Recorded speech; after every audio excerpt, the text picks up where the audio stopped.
नमस्कार, मी सुभाष कोकळे. आपण पाहताय TV6 मराठी न्यूज. पाहूया आजच्या ठळक घडामोडी.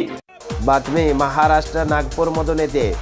हिवाळी अधिवेशनाच्या दुसऱ्या दिवशी शेतकऱ्यांच्या विषयावर विधान भवनाच्या पायऱ्यावर आंदोलन. राज्यात दिवसाला 8 शेतकऱ्यांच्या आत्महत्या होत आहेत. महायुती सरकार शेतकऱ्यांसाठी फक्त घोषणा करते, पण प्रत्यक्षात मात्र शेतकरी विरोधी धोरणे सरकारची राहिली आहेत. या विरोधात महाविकास आघाडीने विधिमंडळाच्या पायऱ्यावर आंदोलन केले.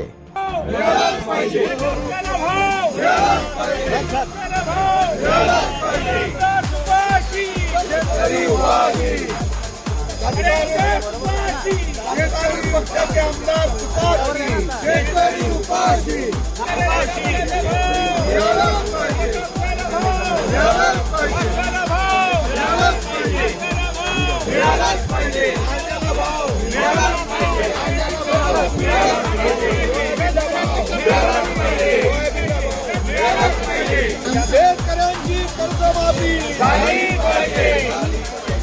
शेतकऱ्यांची कर्जमाफी झाली पाहिजे.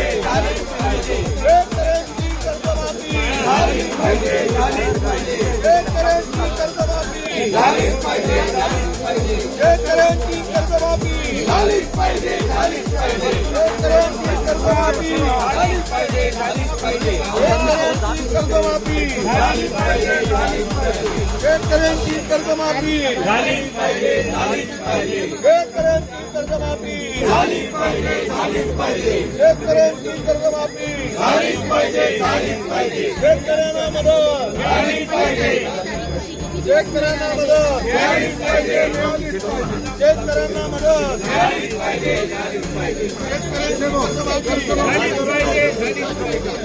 कर्जमाफी करा. कर्जमाफी करा. शेतकऱ्यांना कर्जमाफी करा. शेतकऱ्यांना कर्जमाफी करा. शेतकऱ्यांना कर्जमाफी करा. शेतकऱ्यांना कर्जमाफी करा. शेतकरी उपाशी. शेतकरी उपाशी. शेतकरी उपाशी. शेतकरी उपाशी. शेतकरी उपाशी. शेतकरी उपाशी.